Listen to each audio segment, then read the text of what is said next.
देखिए, इनके कथनी करनी में तो हमेशा फ़र्क दिखा और एक दो बार फ़र्क नहीं दिखा। चाहे आप गुजरात राज्य को देख लें, इनका गृह राज्य है, वहाँ जो कुछ पिछले दिनों हुआ जिसमें कोर्ट का बहाना बनाया गया कि कोर्ट का आदेश था, जो बिल्किस बानो वाला मामला हुआ, उससे पहले ज़किया जाफ़री के जो मामले थे वो सब सामने आए। तीस्ता तलवार के साथ जो हुआ वो भी आपने देखा, और कई और मामले जो गुजरात में रहे, कथनी करनी में अंतर रहा।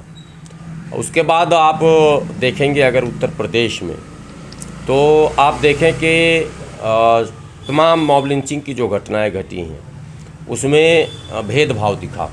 अगर वो माइनॉरिटी से है तो न मुआवजे का ऐलान, न उसके कातिल को सज़ा, न टीवी चैनलों पर उस पर कोई डिबेट, और उस कातिल को मतलब एक छोटी घटना साबित है, आपस में था, डिस्प्यूट हो गया, झगड़ा हो गया, ये हो गया करके ख़त्म करने की कोशिश की गई। इसके उल्टे मकतूल के परिवार यानी मृतक के परिवार पर दबाव भी बनाए गए, ये सूचना भी है, और मुकदमे को कदम तोड़वाया गया। इंस्पेक्टर ज़ियाउल हक मारे गए, इंस्पेक्टर सुबोध मारे गए, और कई पुलिसकर्मी मारे गए। सब सीन आपके सामने है। उनके हथियारों को माला पहनाया गया, पार्टी में शामिल किया गया साहब, सबसे बड़ी बात है, और उनके जय जयकारे लगाए गए। तो ये तो दर्शाता है कि न सबका साथ है, न सबका विकास है, न सबका विश्वास है, कहीं कुछ भी नहीं है। पर वीडियो वायरल होने के बावजूद इस पर खामोशी बरतना, चाहे वो मेन स्ट्रीम मीडिया हो, चाहे वो बुद्धिजीवी वर्ग हो, कहाँ चर्चा हो रही है? चर्चा हो रही है 22 प्रतिज्ञाओं पर, जबकि उसमें ऐसा कुछ है भी नहीं। मैं यही तो कह रहा हूँ कि कथनी और करनी में क्या अंतर है।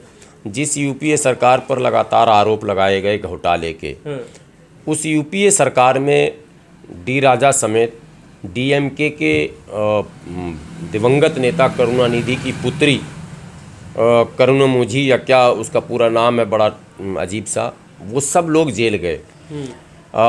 कॉमनवेल्थ गेम में सुरेश कलमाडी जेल गए, कई लोग जेल में रहे।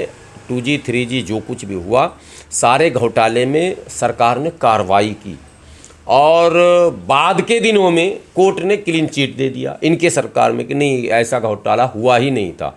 तो आरोप मात्र में मंत्री रहते हुए यूपीए में 3 से 4 लोग जेल की हवा खा लिए, लेकिन इनके यहाँ लगातार आरोप लगे।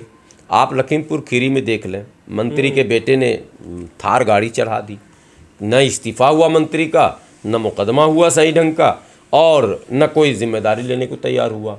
और इतनी बड़ी घटना दिन के उजाले में घटी, और इतनी प्रतिक्रिया के बाद भी टीवी चैनलों ने भी उसका बचाव किया, सरकार ने भी बचाव किया, और मंत्री महोदय आज तक मंत्री है। आप देखें, हाथरस की इतनी बड़ी घटना घटी, दिन के उजाले में जो कुछ हुआ, जो नेता उसकी आवाज़ उठाने गया उस सब की पिटाई हुई। हद तो ये है कि देश के जाने माने किसान नेता चौधरी चरण सिंह के पोते जाते हैं वहाँ, जो कि सम्मानित नेता हैं और अपनी पार्टी के राष्ट्रीय अध्यक्ष हैं, अब तो सम्मानित वो राज्यसभा के सांसद भी हैं। उनकी भी पिटाई का वीडियो आपने देखा होगा, वायरल हुआ। बस हफ्ता पुलिस पीट रही है आम लोगों की तरह। चंद्रशेखर रावण गए, वो भगाए गए तमाम लोग, और जो पत्रकार गए, कप्पन का पता ही है आपको, और पत्रकार एक दो, अच्छा ये देखिए कि जो बहुजन मीडिया के लोग थे उन्हें मारा गया, भगाया गया, डराया गया, या जेल में डाल दिया गया। और साक्षी जोशी आपने देखा होगा, वायरल हो गई, वाह, सब कुछ दिखा दिया उसने, वायरल हो गई। ठीक है, वो स्थापित भी हो गई उसी मैंने हाथरस कांड में। यानी मरा बहुजन, मार खाया बहुजन, स्थापित हो गया ब्राह्मण।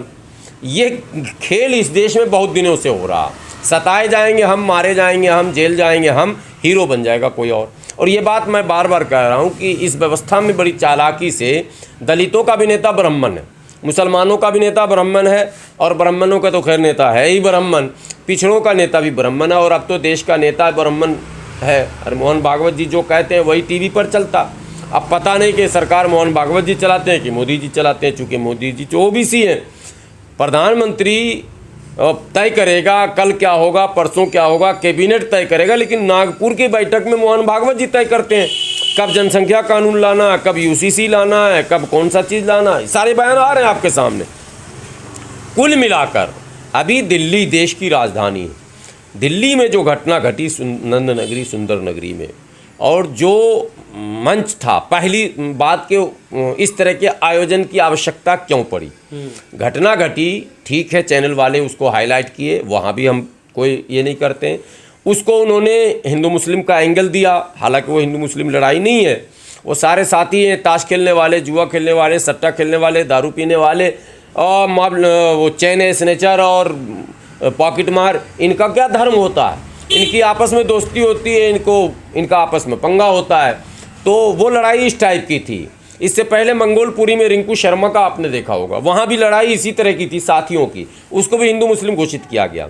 लेकिन दुर्भाग्य की बात दलितों और मुसलमानों के लिए यह है कि जिस पर हम आस्था प्रकट करते हैं, जिस पर भरोसा करते हैं, इस दिल्ली में केजरीवाल पर भरोसा किया। रिंकू शर्मा को केजरीवाल ने 1 करोड़ रुपया मुआवजा दिया, 1 करोड़, और 150 से ज़्यादा वाल्मीकि समाज के लोग कोरोना काल में सफाई करते करते मर गए, शहीद हो गए। एक को भी 1 करोड़ रुपया मुआवजा नहीं मिला, जो कि कमिटमेंट किया हुआ था, नहीं दिया गया। कई हंगामे के बाद 2-3 परिवार को मिलने की सूचना मिली है, जो बहुत बड़ा घेराव हुआ था, आप लोगों को भी शायद पता होगा। 10-15 हज़ार दलित जमा हुए थे, ठेकेदारी हटाओ राष्ट्रीय संयुक्त मोर्चा के बैनर थे, तब जाके 2-3 को पता चला कि मिला, बाकी को नहीं मिला। तो ये इनका ये जो इनकी पॉलिसी है वो बड़ी विचित्र पॉलिसी है। अब इसको आपने इतना बड़ा इश्यू बनाया कि अब उसके कार्यक्रम लगातार हो रहे हैं कि भाई मनीष की हत्या हो गई तो इसमें मुसलमानों का पूरा इन्वॉल्वमेंट है। भाई कौन सा मुसलमान उसमें है, कौन सा मुस्लिम ऑर्गेनाइजेशन उसमें है, कौन सी सोसाइटी है, कौन सा ऐसा मौलवी हाफिज है जो कह रहा है कि वो सही हुआ। अगर कोई समर्थन करे तो एक बात आई बात, विरोध लगातार। अब आपको कह रहा है कि आप विरोध भी नहीं कर रहे हैं। अरे विरोध तो कर ही रहे हैं, विरोध में क्या करूं, अपना कलेजा पीटूं चौराहे पर। विरोध करने के जो तरीके हैं वही तो होंगे, अखबार में बयान देना, मीडिया में बयान, वो सब तो हमने कर लिया। उसके बाद आपने सभा कर दिया साहब, सभा में बाबा आ जाते हैं 4, और बाबा साधु संतों का अगर ये प्रवृत्ति हो जाए कि वो मारो काटो करें, तो बाबा साहब ने जो आरोप हिंदू धर्म पर लगाया वो सिद्ध हो रहा। अब बाबा साहब ने आरोप लगाया इन पर, और जो आरोप लगाया वो ये साधु संत खुद सिद्ध कर रहे हैं। ये तो खुद तलवार उठाने की बात कर रहे हैं, ये तो हाथ काटने की बात कर रहे हैं, गर्दन काटने की बात कर रहे हैं। आप दूसरों पर आरोप लगा रहे हैं।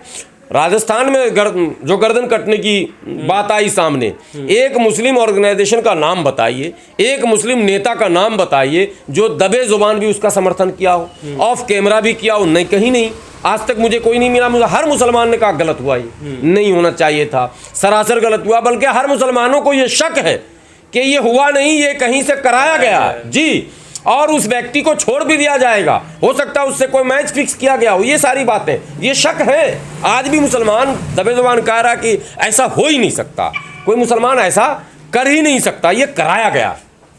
ऐसी परिस्थिति में जहां हम कह रहे हैं कि ऐसा हो नहीं सकता, वहां आप मंच लगाकर, आप साधु हैं साहब, आपको प्यार प्रेम की बात करनी चाहिए, आपको जोड़ने की बात करनी चाहिए। आप साहब कह रहे हैं हाथ काटो, पैर काटो, गर्दन काटो, और ये कर देंगे, वो कर देंगे। अब उसमें सांसद पहुंचते हैं भाजपा के, नंबर लेने की होड़ है कि हम हिंदू, कौन सबसे बड़ा हिंदू। इसमें माइलेज लेने के चक्कर में सांसद कहते हैं, हम तो कहते हैं उनकी सदस्यता रद्द होनी चाहिए।